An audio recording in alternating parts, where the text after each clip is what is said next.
Old officers' quarters, that's kind of cool stuff. Oh yeah, it's really neat.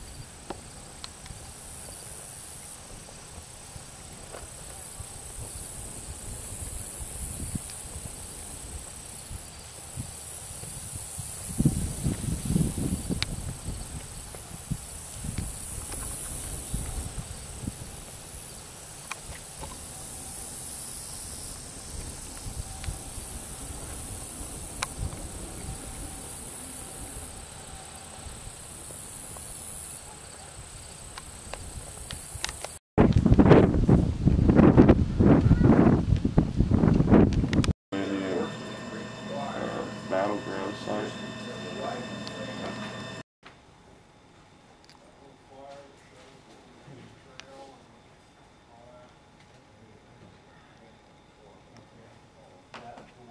You just missed the tour of it. Okay. He actually had pictures.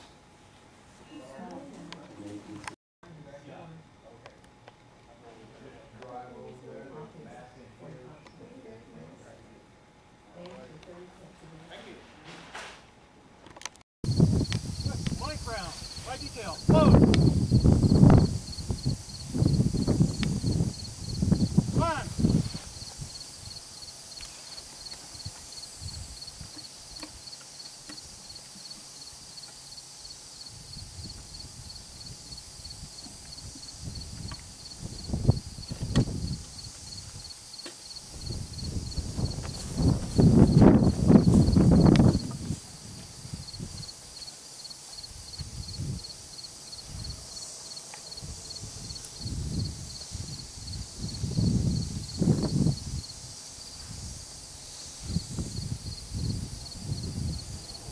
Ram.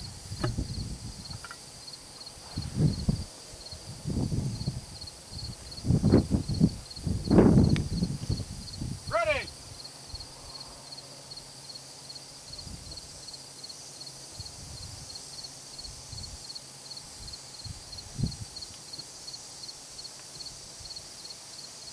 Fire. Fire should be.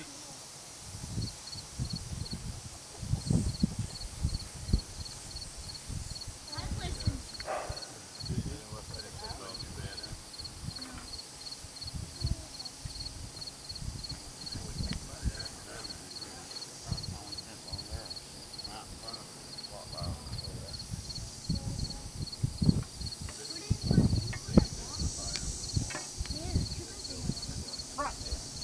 Back. Park. Let me just get that for you. I'd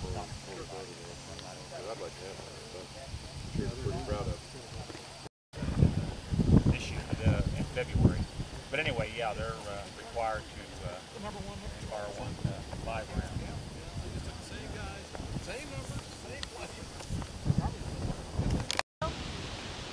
My mom and I are out here, and my mom went to get us some camp chairs.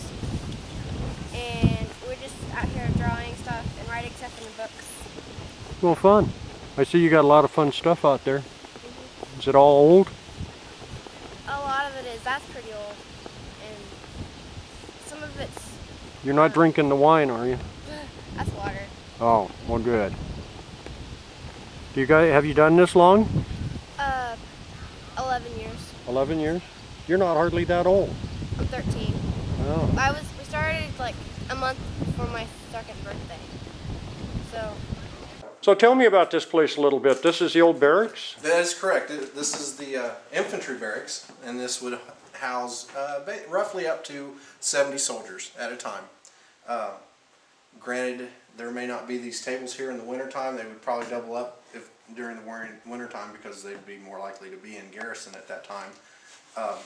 It was 4 men to a bunk.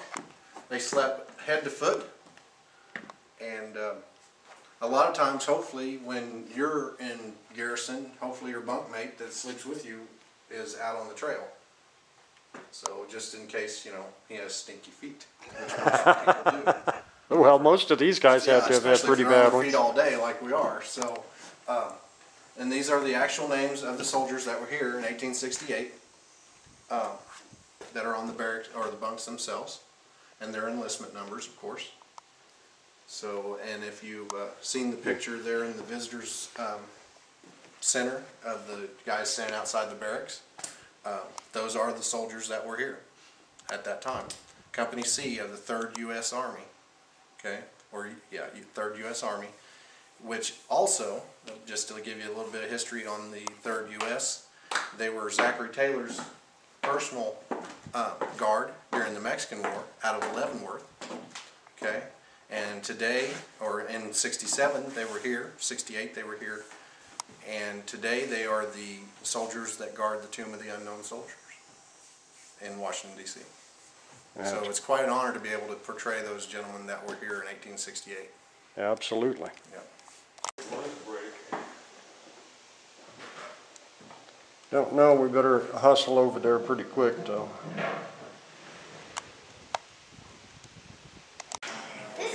Yeah, it looks like this is a little different than the last one. I don't remember that back room and being open. Yeah, since they have, since the volunteers are here, they... As a child or something. Oh, a long time ago. Well, you're in the hospital, but it's comprised of a number of different units. This is the surgery, and then we have the pharmacy. This gentleman here is our hospital steward. He was, in actuality, more responsible for the operation of the hospital on a day-to-day basis. As a post surgeon, I was responsible for the health of the post. And he would also, not only would he compound the different drugs that were prescribed, taking a seat, he would also act as the dentist without any medical training. And just like the modern job one. at it, though. Did a pretty good job at it.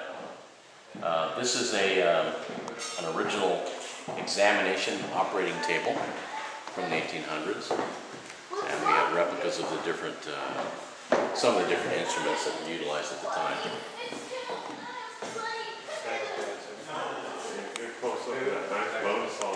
Oh, yeah, yeah, yeah.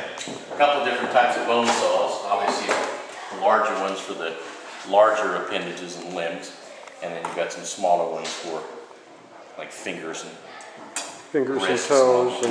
And this is what one of the stethoscopes looked like. You basically put this up against the chest, put your ear up against this, and it actually works fairly well. A little restrictive, but many of the bottles up in the cabinetry are on long-term loan. They're original from Fort Riley, which is over near Manhattan. And you can see that most of them are made out of that leaded glass. They end up with that, I call it rainbow patina. They have that shimmering, look like oil. I was noticing the lovely little... Oh, the chamber pots and the urinals? Yes, sir. This is by military regulation. There's a manual as to how to maintain a hospital in a military post. And so this is called ochre, O-C-H-R-E, ochre yellow. Yep. And then the walls had to be this off-white coloration. So it's been... Well, up until approximately, I guess it's been a couple of years now, the yellow floor stopped there. But we did some renovation of the entire facility a couple of years ago and took everything out, and then they refinished the entire floor. Now, what was this room used for? This was the surgeon's quarters, or...? No, this room has a few things on long-term loan in it, but for all intents and purposes, it's called the orderly's room. It was manned by a private who was stationed here by his commanding officer, and that's his bed there. It's an original iron bed. And then what it was used for was this private who was working in here would exchange the uniforms of the soldiers for their bedding and their linens when they're going to be checked into the bed wards, one of the two bed wards here to the right. We have on loan a field stretcher, which is from the Civil War. It's not designed to carry anybody because you can see it's fairly large, but you would normally place your patient in the field onto it. Of course, it has the legs and standing up so that you can do the surgical techniques such as amputation. Then you would take that patient off of there, put him onto an ambulance and send him to a field hospital.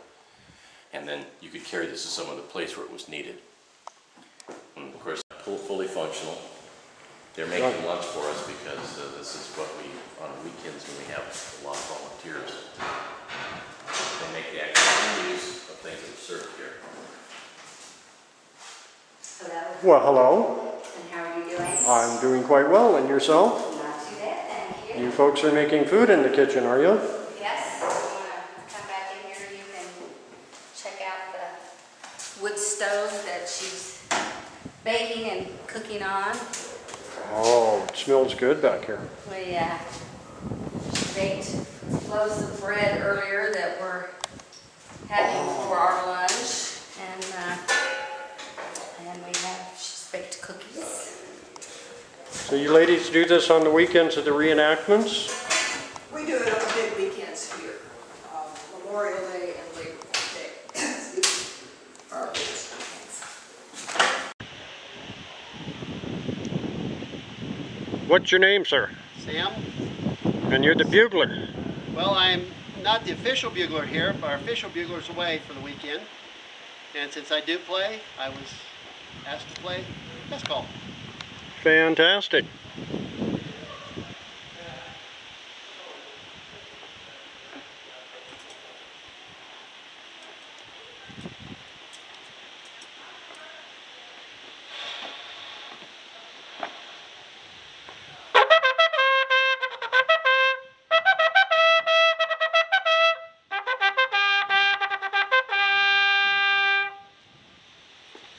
Now we better get out of the way because here comes the stampede. Well, if it was Memorial Day weekend, we would have. Thank you, sir. You're welcome. Thank you. Have a great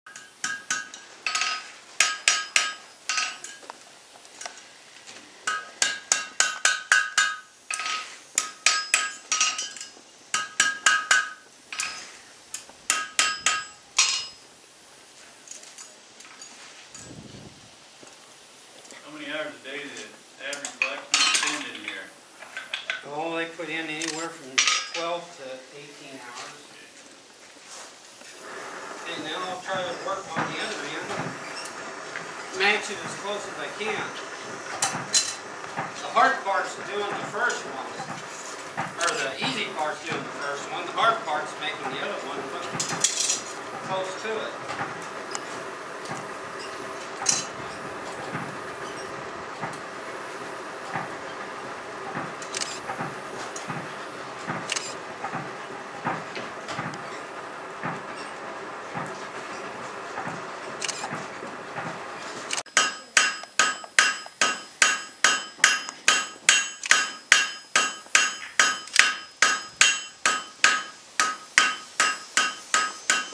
Hit you with the flash once. Hard? I just want to let you know I was going to set off the flash so I didn't scare you. Fine. How hot does your fire get? Between 2,000 and 3,000 degrees with the with the air added to it from the bellows.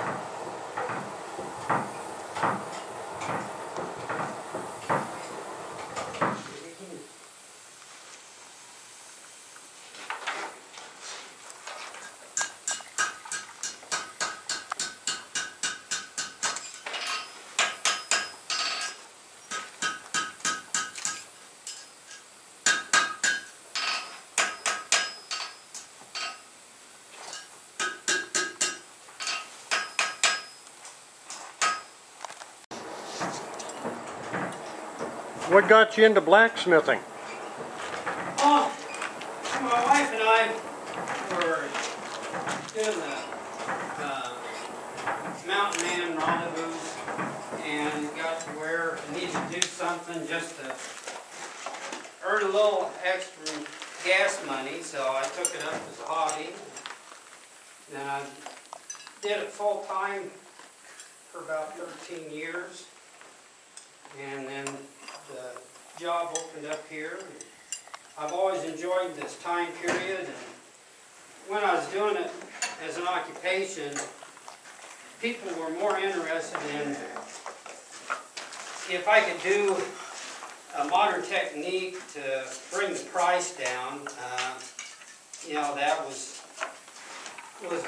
more interested in doing everything by hand, like I enjoy doing. So It just got to be like more of a job than anything else. And so when I started working here, I get to work in the time period that I enjoy, and I've got to make things over the years that I probably never would have had a chance to do otherwise. So, Get to keep some of the joy in the work, huh? yeah, and I've learned a lot because of it. Where, do you live here in Larned? I do now, yeah.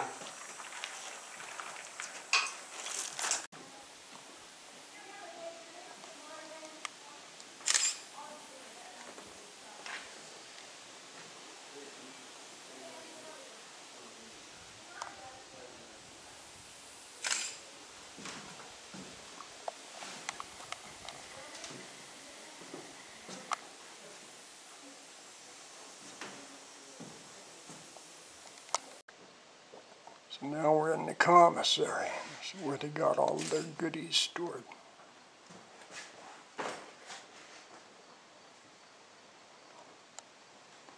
Army Bread Baking Company. That's interesting. Java tea. Looks like they carried pretty much everything that a military post would need in those days.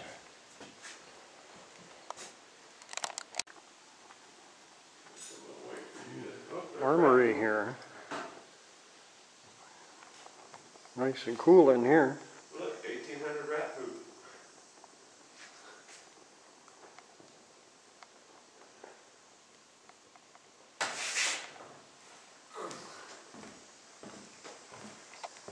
Here we have the standard PX, it looks like. And possibly the supply room.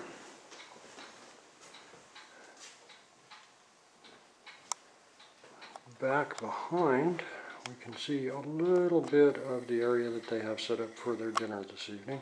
It appears that that's where the main dining area is.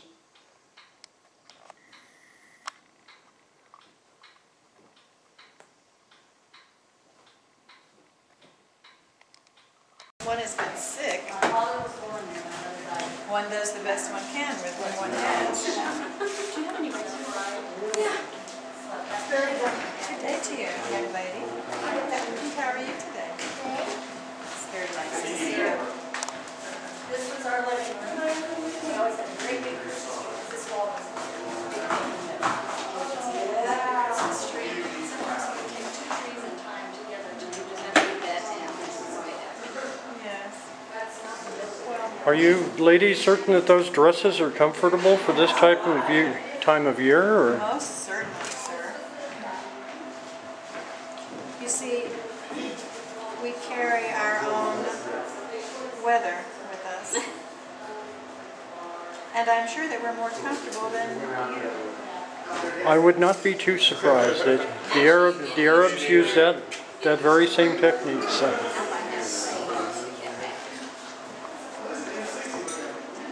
And your name is? Cynthia? And